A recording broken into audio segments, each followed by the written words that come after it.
Dans la nature, il faut savoir être rapide. Les prédateurs chassent en embuscade.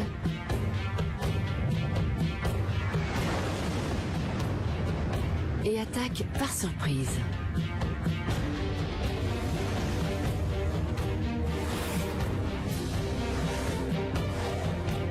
La vitesse est une arme mortelle.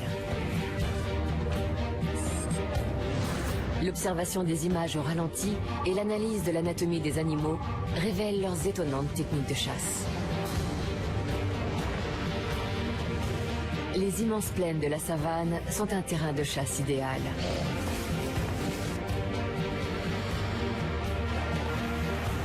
L'affrontement entre les proies et les prédateurs est sans pitié. Tout se joue en un clin d'œil.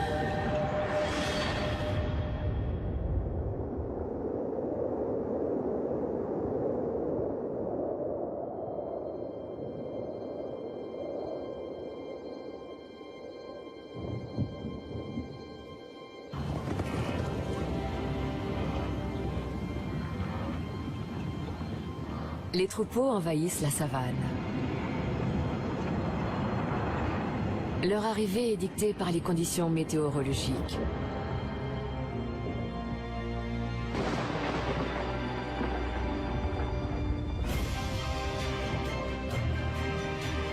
Dans la région, les changements de saison sont très marqués.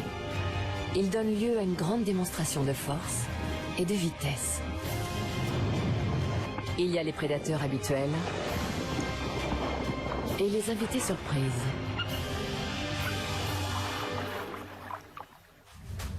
On découvre les drames qui s'y nouent lorsque l'on ralentit l'action 40 fois.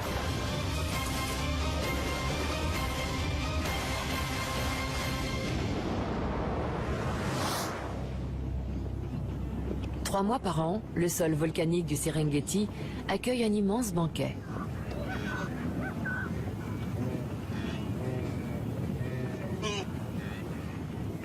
Les pluies tapissent la plaine d'une herbe épaisse qui attire des centaines de milliers de gnous, de zèbres, de gazelles et d'antilopes.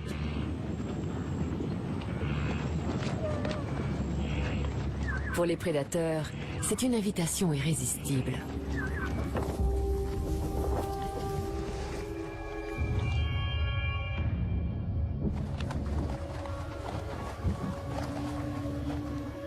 C'est l'occasion pour tous les convives d'améliorer leur technique de vitesse.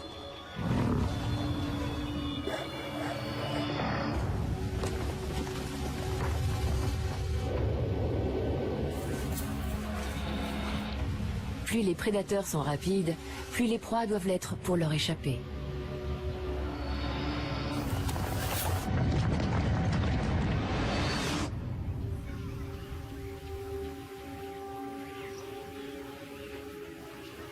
Les gazelles de Thompson sont sur leur garde. Elles sont au menu d'un prédateur redoutable.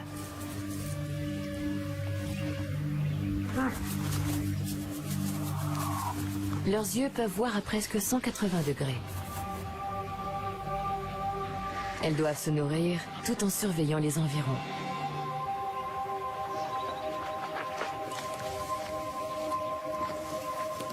Dans la savane, seuls les plus rapides peuvent survivre.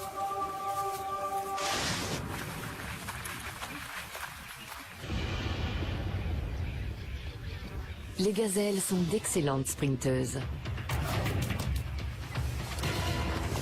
Si elles sont pourchassées par un prédateur, elles peuvent atteindre 80 km/h. Leurs ancêtres étaient beaucoup plus lents. Leur morphologie a évolué pour s'adapter.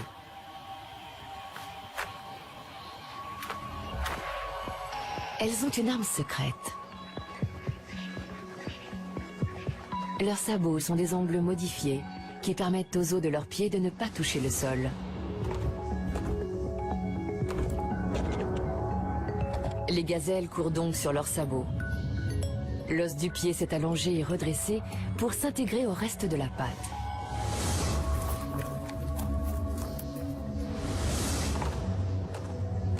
L'os qui se trouvait autrefois entre la cheville et les orteils s'est étiré.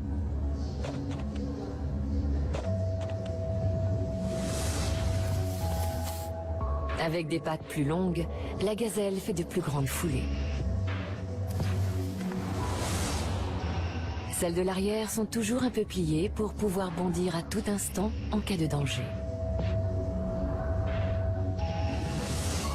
Ainsi, la gazelle peut échapper au prédateur le plus rapide du monde.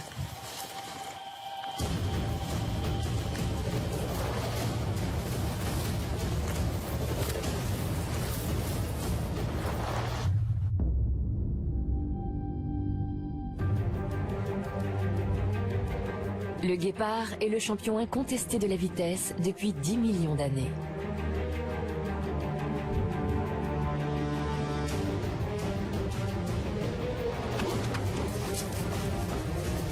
Sa vitesse peut atteindre 110 km/h.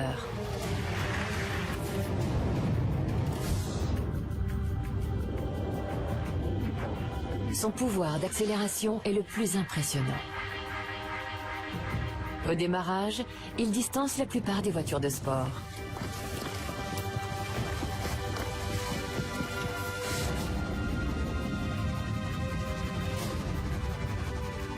Il passe de 0 à 90 km/h en 3 secondes.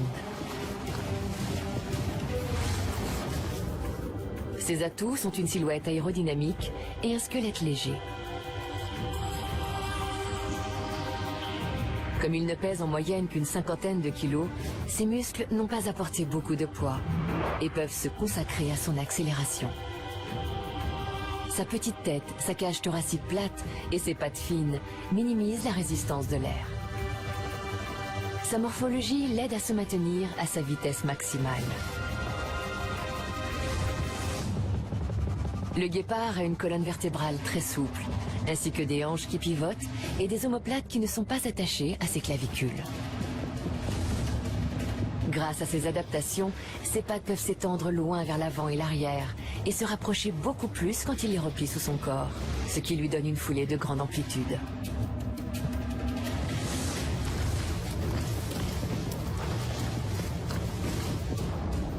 Quand il court, il passe plus de temps en suspension qu'au sol.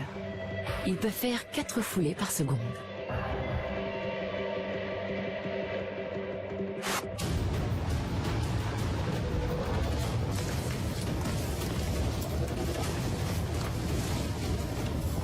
À pleine vitesse, sa longue queue musclée lui sert à se stabiliser.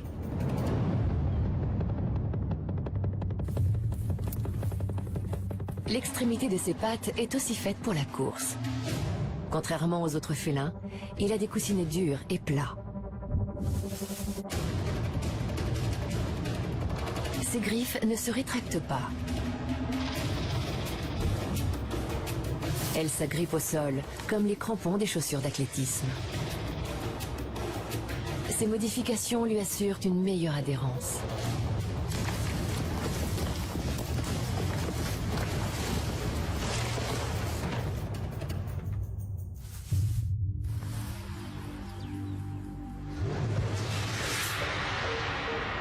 Cette morphologie doit être alimentée par un moteur puissant.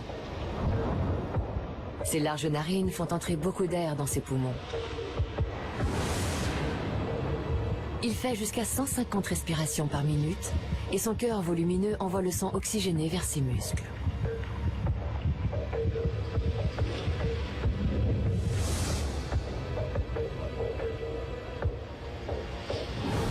Mais cette vitesse a un prix. Le guépard risque la surchauffe. S'il court trop vite et trop longtemps, la température de son corps monte, ce qui est dangereux, surtout pour son cerveau. Le guépard est donc vite épuisé par l'effort fourni. C'est une faiblesse que ses proies peuvent exploiter. Les gazelles savent éviter la surchauffe. Elles ont de grands sinus où le sang venu de leur cœur est refroidi avant d'arriver au cerveau.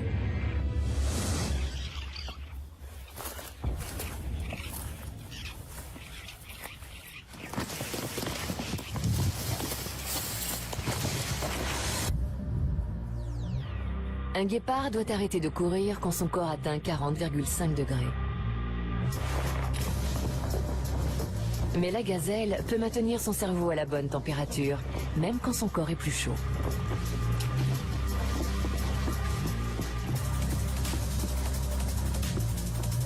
La capacité de ses poumons à favoriser les échanges gazeux lui permet de courir plus longtemps que son ennemi. Au bout de 6 secondes de course-poursuite, le guépard a déjà presque atteint ses limites. En 12 secondes, son cœur commence à souffrir et son cerveau s'échauffe dangereusement. Au bout de 17 secondes, il doit abandonner. Il a parcouru presque 1 kilomètre à pleine vitesse. Il est épuisé. 5 secondes de plus, il se serait effondré. Et serait sans doute mort.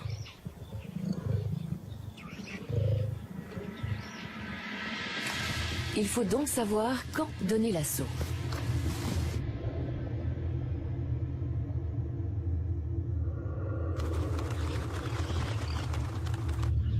Le guépard a l'avantage de l'accélération et de la vitesse, mais la gazelle a plus d'endurance.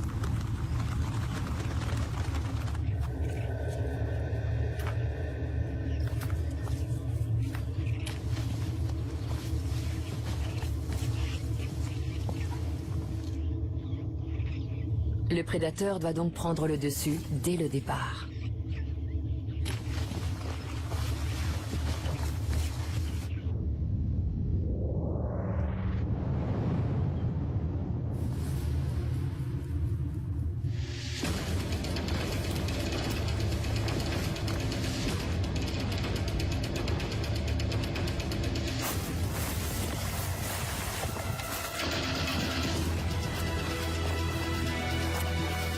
La gazelle bondit en zigzag pour gagner du temps.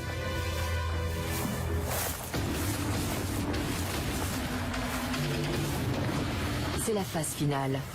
Le guépard va tenter de rattraper sa proie avant qu'il ne soit trop tard.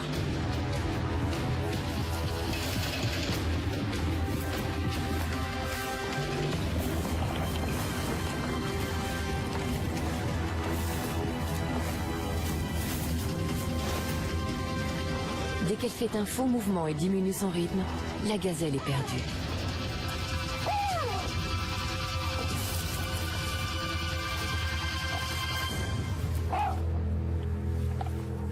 Le guépard est l'animal le plus rapide de la planète, mais la chasse le fatigue. Comme sa tête est petite, elle ne peut pas abriter de puissantes mâchoires.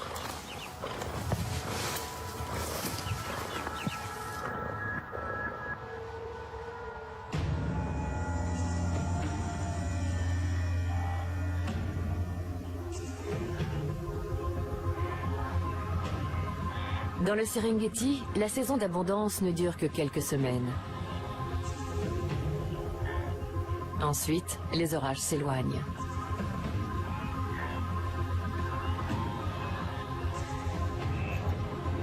La longue saison sèche revient. Les gnous, les gazelles et les zèbres repartent vers le nord. L'herbe y est moins nourrissante, mais elle pousse tout au long de l'année grâce à la présence de sources. Dans la savane, la pluie ne reviendra que dans 7 mois. La vitesse devient moins importante. Il vaut mieux être fin stratège et résistant.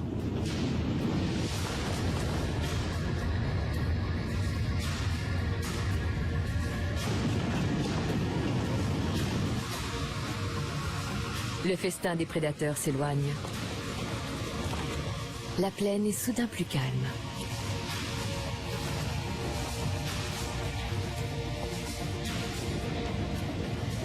Les gnous suivent les orages vers le nord.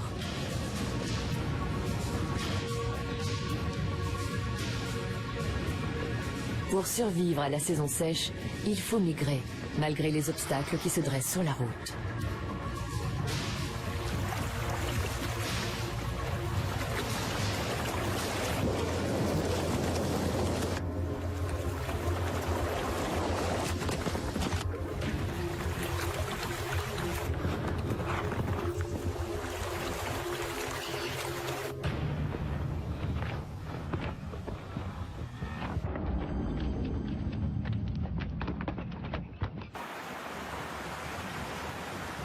La traversée du fleuve Mara est le plus grand défi. Les pluies ont transformé le petit ruisseau en torrent déchaîné.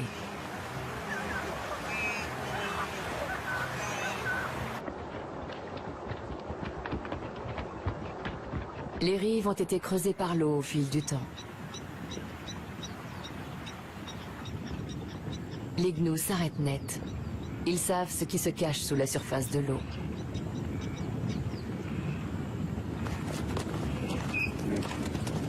Le plus dangereux n'est pas le courant du fleuve.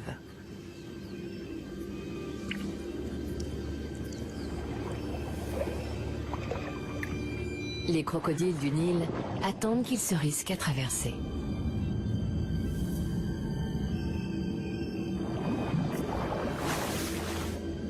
L'arrivée de la grande migration est l'occasion de montrer leur talent pour chasser furtivement.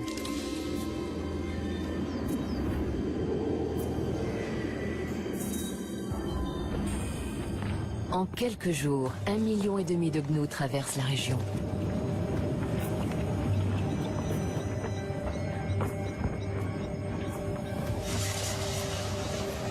Ils savent instinctivement qu'ils doivent passer, mais la peur les retient encore.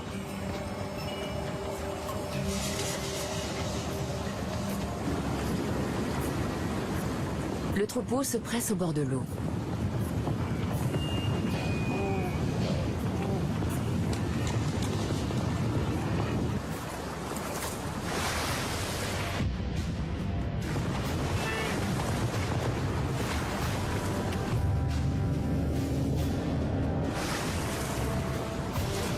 Les gnous comptent sur leur nombre pour survivre. Statistiquement, ils augmentent leurs chances d'échapper aux prédateurs quand ils se déplacent en masse.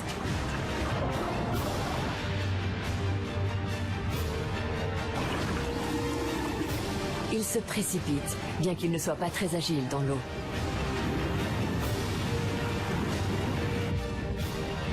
Les crocodiles du Nil attendent l'événement depuis plusieurs mois.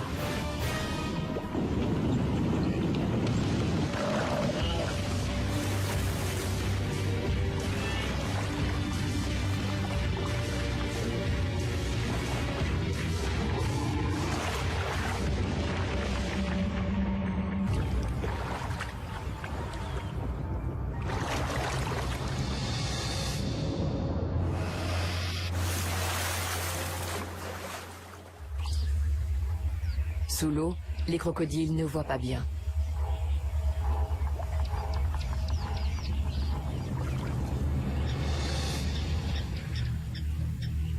Ça ne les empêche pas de repérer leur proie.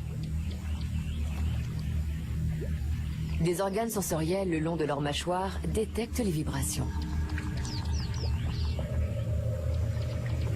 Ils peuvent chasser même dans des fleuves très boueux.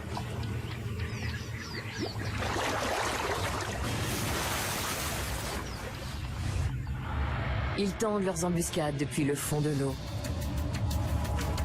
Les muscles de leurs pattes arrière et de leur queue les propulsent hors de l'eau à 70 km/h.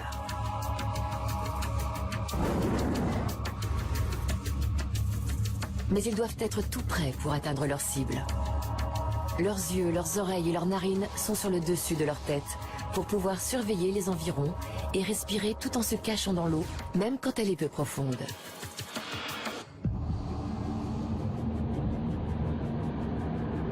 Ils attaquent par surprise.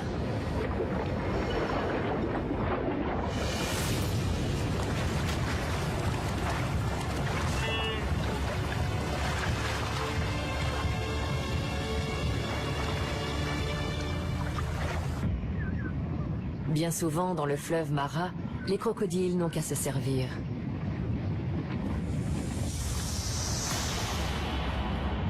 Les proies viennent à eux par centaines de milliers.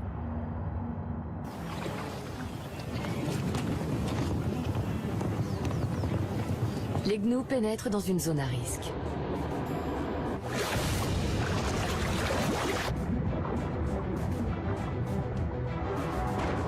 Ils se jettent à l'eau les uns après les autres.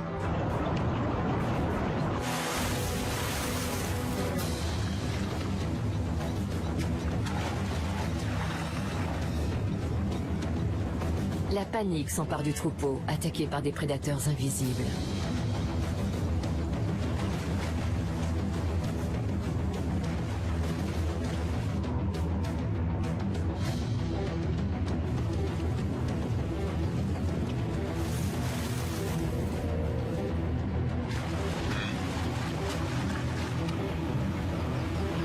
Certains endroits sont encore plus dangereux. La rive est parfois trop escarpée pour remonter de l'autre côté. Rebrousser chemin est la seule solution.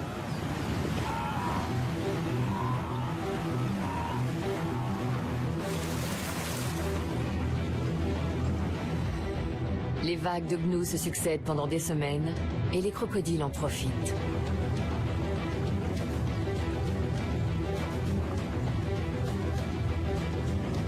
Certains tuent sans même sortir la tête de l'eau.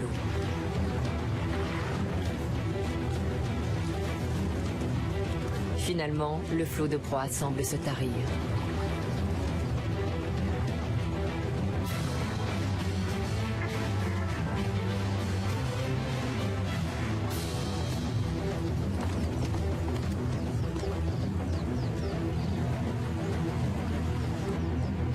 Un dernier gnou et le festin des crocodiles se termine.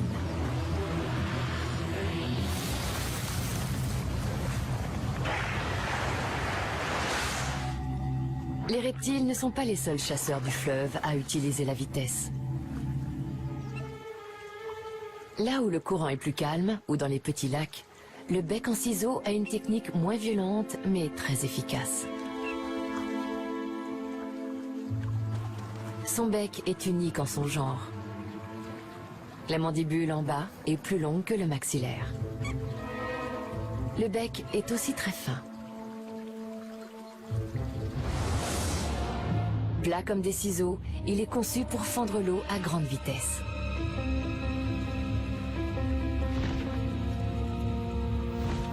Normalement, il pêche la nuit, quand les poissons se rapprochent de la surface pour se nourrir. Pourtant, quelques semaines par an, il doit chasser le jour. Il a des oisillons à nourrir.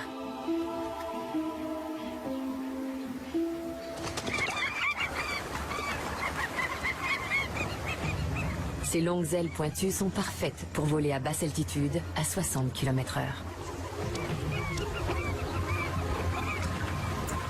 Il plonge alors sa mandibule dans l'eau. Quand cette lame sous-marine touche un poisson, le bec se referme instinctivement. L'oiseau chasse à l'aveuglette.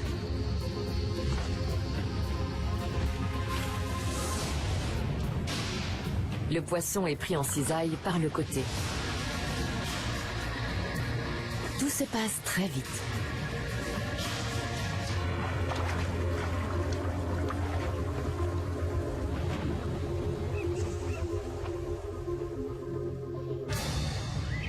Le bec en ciseaux n'est pas au sommet de la chaîne alimentaire dans ce marais. Le pigargue vocifère, surnommé aigle pêcheur d'Afrique, domine le ciel. C'est l'heure du repas pour lui aussi.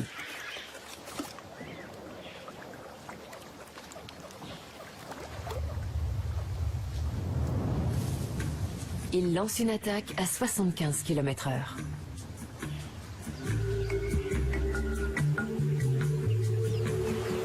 Il vole très bas, en silence.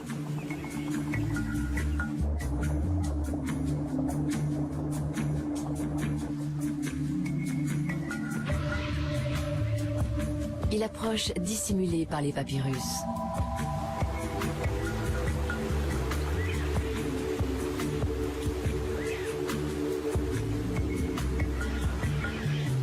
Puis, il replie un peu ses ailes pour accélérer.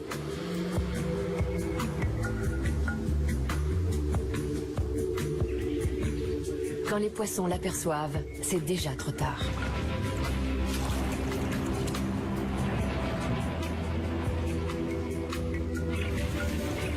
Ensuite, il modifie une nouvelle fois la forme de ses ailes et la cadence de ses battements.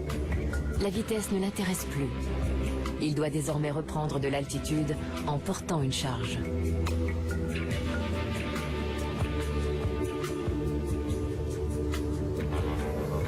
L'aigle attrape sa proie avec ses serres. Son bec ne lui sert qu'à les manger.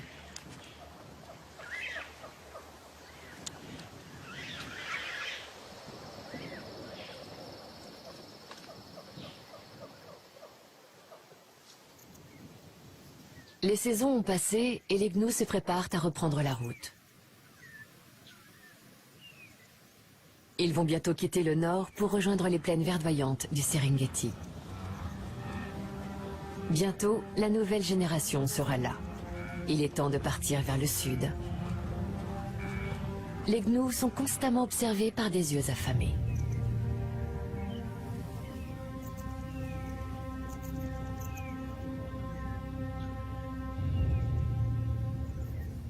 Les lions sont les plus gros carnivores de la savane.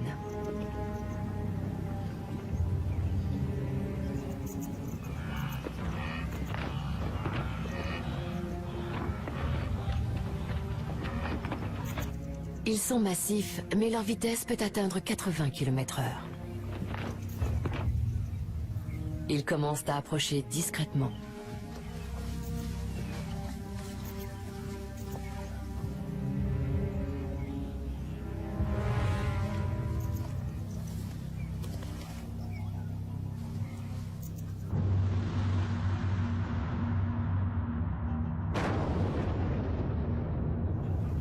Les gnous sont constamment sur leur garde.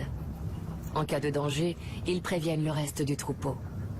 Ils se protègent en restant groupés.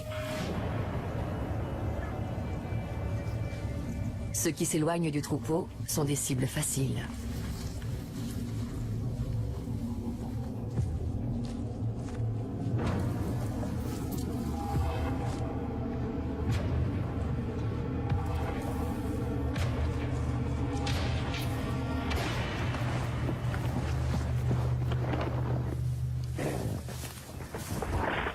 Grâce à leur puissance physique, les lions peuvent terrasser des proies 2 fois plus grosses qu'eux.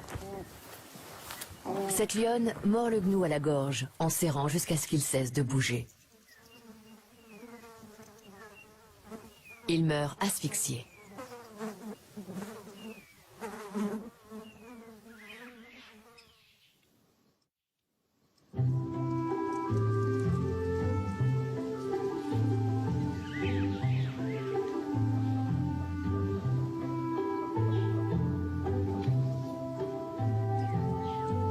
Une autre famille de chasseurs vit dans la savane.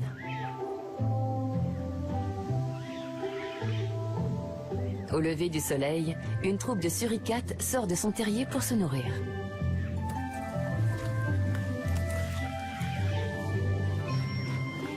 La nuit, ces animaux perdent 5% de leur poids parce qu'ils grelottent de froid.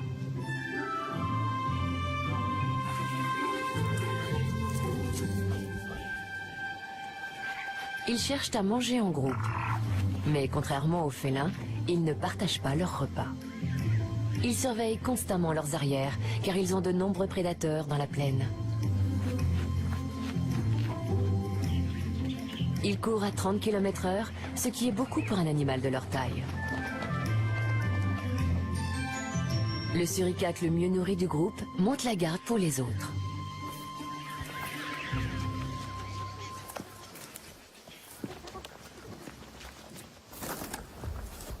Ils savent creuser très vite pour attraper les petits insectes cachés sous terre.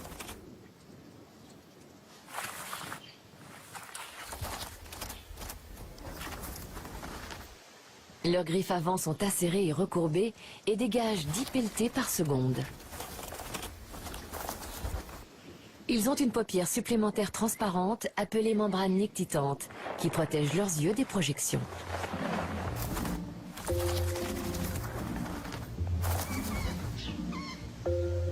Les suricates ont une très bonne vision de loin, notamment grâce aux poils noirs autour de leurs orbites qui leur évitent d'être éblouis par le soleil. Mais ils ont du mal à voir avec précision à moins de 10 mètres d'eux.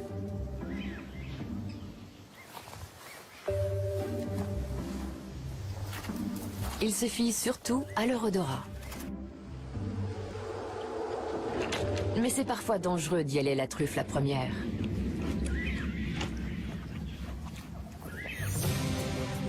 Les adultes ont assez d'expérience pour arracher les pinces des scorpions avant de les croquer. Les jeunes ne savent pas encore comment s'y prendre. Instinctivement, ils tentent de mordre la partie la plus charnue, mais ils se font pincer à chaque fois.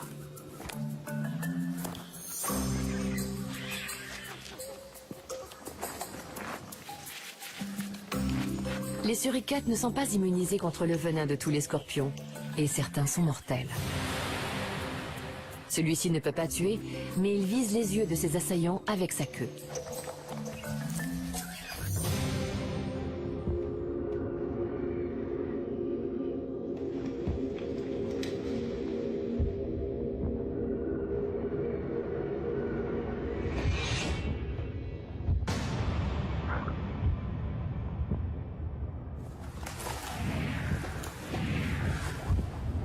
Le suricate n'aura pas de séquelles, mais il a retenu la leçon.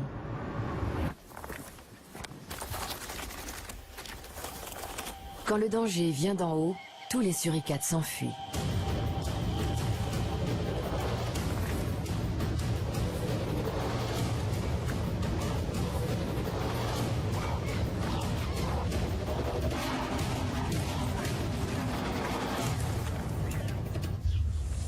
Une silhouette menaçante se dessine dans le ciel. Les rapaces ont un bec crochu, des serres puissantes et une vue perçante.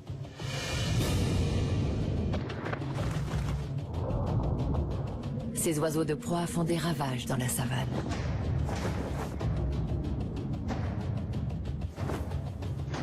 Le record de vitesse, avec plus de 300 km/h, est détenu par le faucon pèlerin.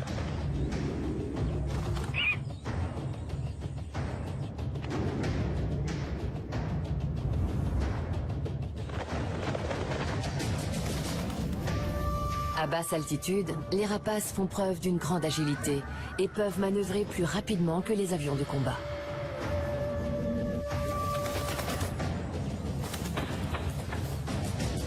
Les plus puissants, comme l'aigle martial, peuvent renverser un homme adulte. Ils n'hésitent pas à s'attaquer aux petites antilopes. Les attaques furtives des hiboux grand-ducs et les vols supersoniques des milans à bec jaune terrifient les petits mammifères.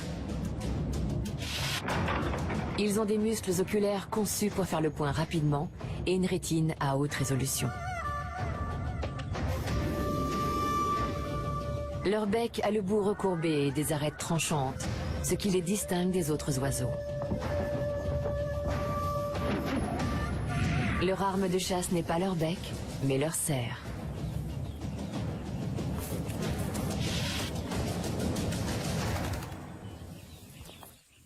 Grâce à des muscles puissants, ils broient leur proie. L'extrémité de leurs pattes rappelle certains monstres du Jurassique, et ce n'est pas une coïncidence. Les oiseaux sont les plus proches parents vivants des dinosaures. L'évolution des plumes leur a permis d'être plus rapides que les ptérodactyles et de dominer le ciel aujourd'hui. L'un de ces rapaces préfère chasser au sol. L'autour à ailes grises a de longues pattes. Il court vers sa proie.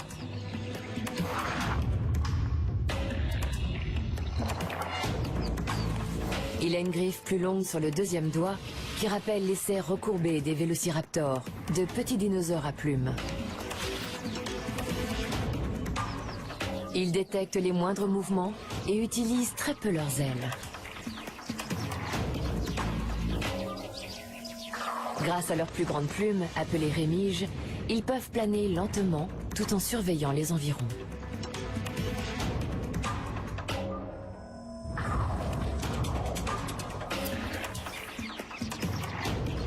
Leur vue est 8 fois plus précise que celle d'un homme.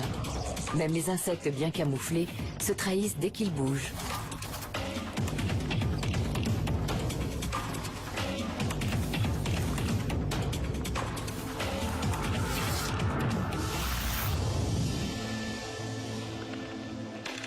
La mort s'est abattue sur cette sauterelle à la vitesse de l'éclair. Quand les migrations reviennent dans le sud, les grands prédateurs retrouvent le devant de la scène. Le festin est particulièrement abondant. Après les pertes subies, les troupeaux doivent se reconstituer. Et comme toujours, ils sont parfaitement synchronisés. Les gnous, les gazelles et les zèbres attendent que la pluie revienne pour accueillir la nouvelle génération. Les mères peuvent retarder l'arrivée de leurs bébés. Environ 80% des femelles mettent bas sur une période de 2 ou 3 semaines.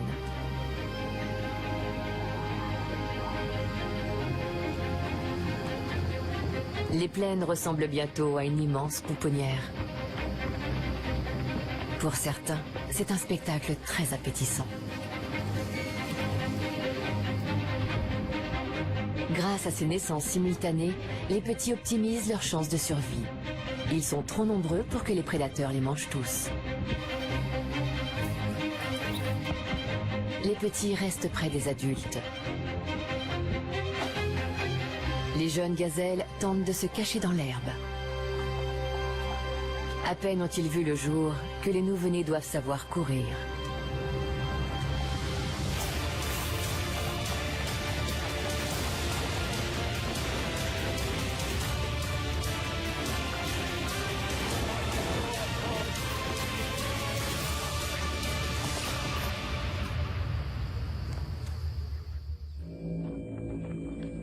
Les zèbres font une halte.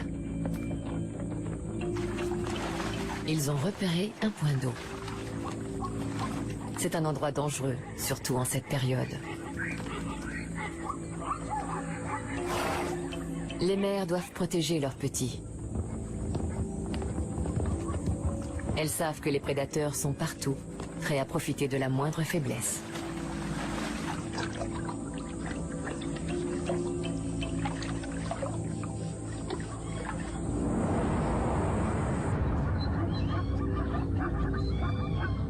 Les zèbres ont repéré les lions.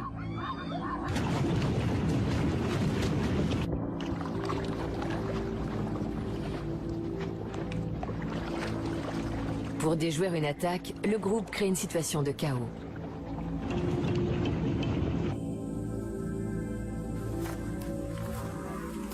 En groupe, les lions peuvent chasser des animaux d'une tonne.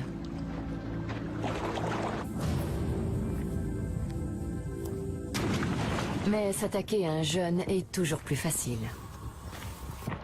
Malgré la confusion, ils ont choisi leur cible.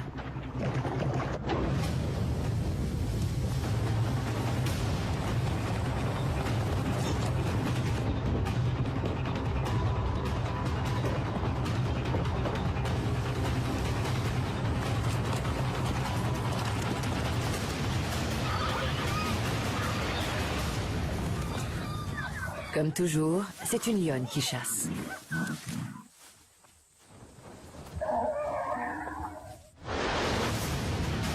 Elle a bondi d'un coup hors de sa cachette.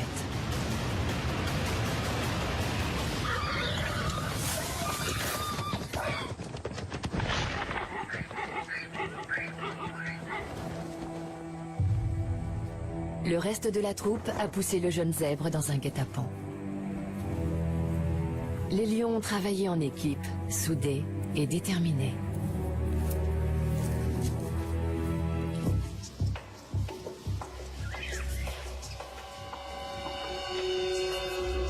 Un autre habitant de la savane se montre sans pitié. Il a la réputation d'être un charognard, mais la plupart du temps, c'est un chasseur.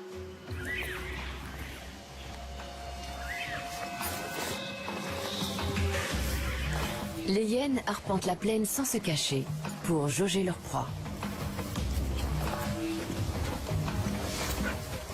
Elles sont à l'affût pour repérer les jeunes, les vieux, les malades et les faibles.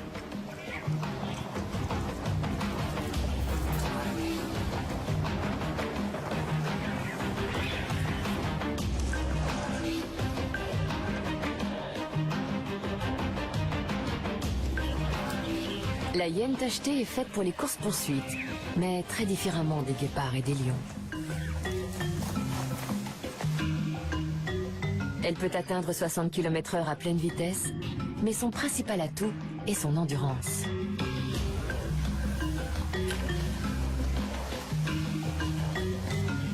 Elle est capable de maintenir une allure de 40 km/h pendant une quinzaine de minutes pour mener ses victimes à l'épuisement.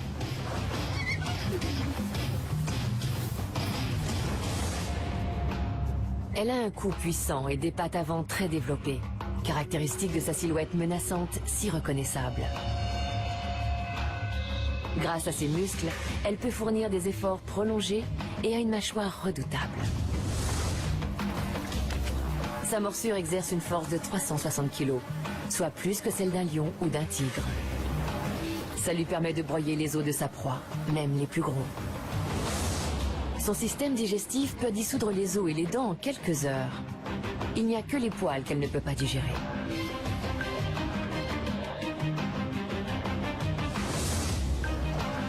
Une gazelle tente désespérément de détourner l'attention des hyènes pour protéger son petit. Ces prédateurs ont l'habitude de tourner autour de leur cible dans tous les sens. La gazelle est paniquée et les hyènes sont déterminées.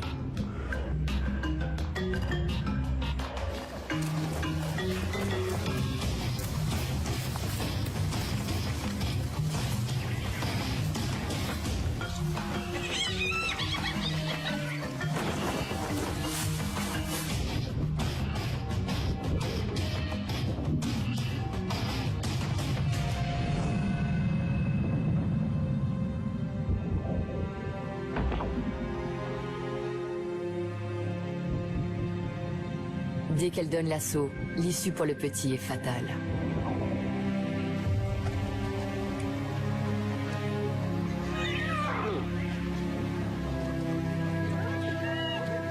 Les clans de hyènes comptent jusqu'à 80 individus. Dans la savane, rien ni personne ne peut se mettre en travers de leur route, pas même le roi des animaux.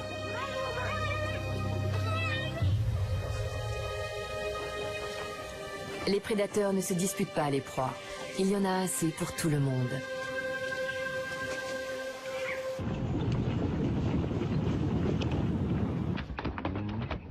Dix minutes après leur naissance, les gnous savent déjà courir.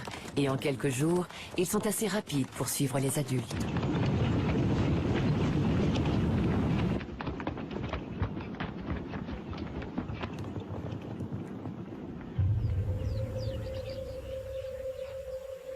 Dans la panique, un jeune a perdu sa mère et son troupeau.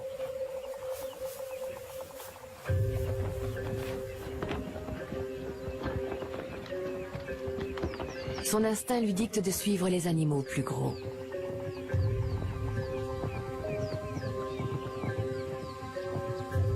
Malheureusement, il va faire le mauvais choix.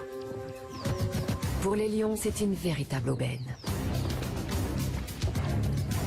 Leur instinct à eux les pousse à pourchasser la proie et à la tuer.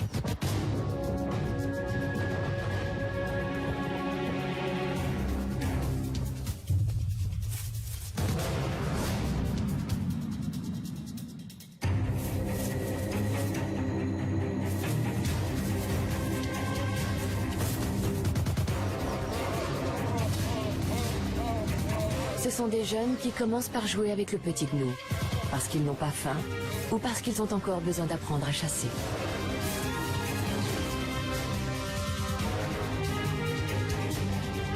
L'inévitable finit par arriver.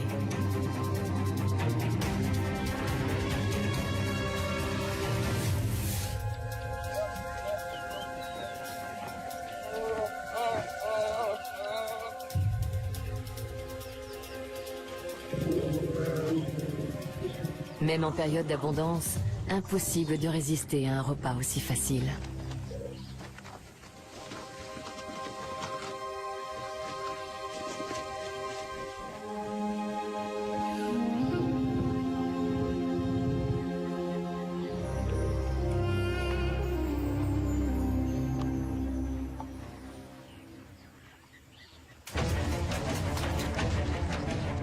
La savane est le terrain idéal pour les démonstrations de force et de vitesse. Les prédateurs ont chacun leur approche.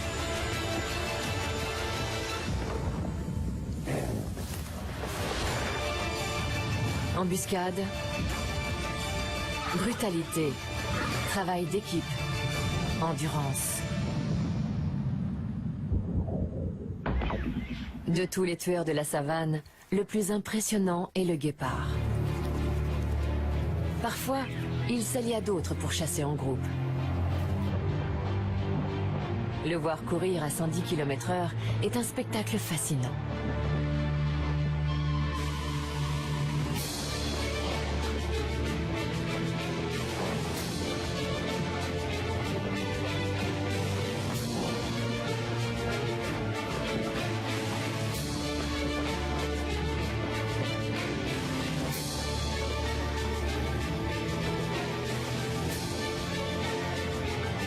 Les guépards sont moins bien organisés et coordonnés que les lions.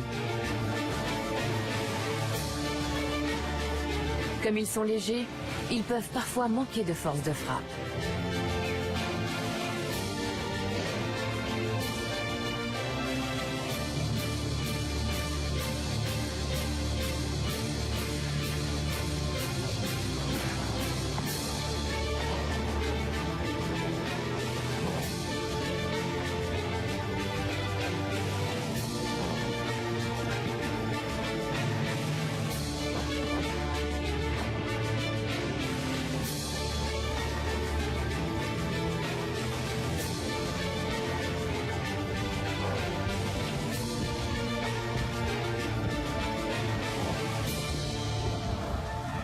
Mais c'est sans conteste l'animal le plus rapide de la région.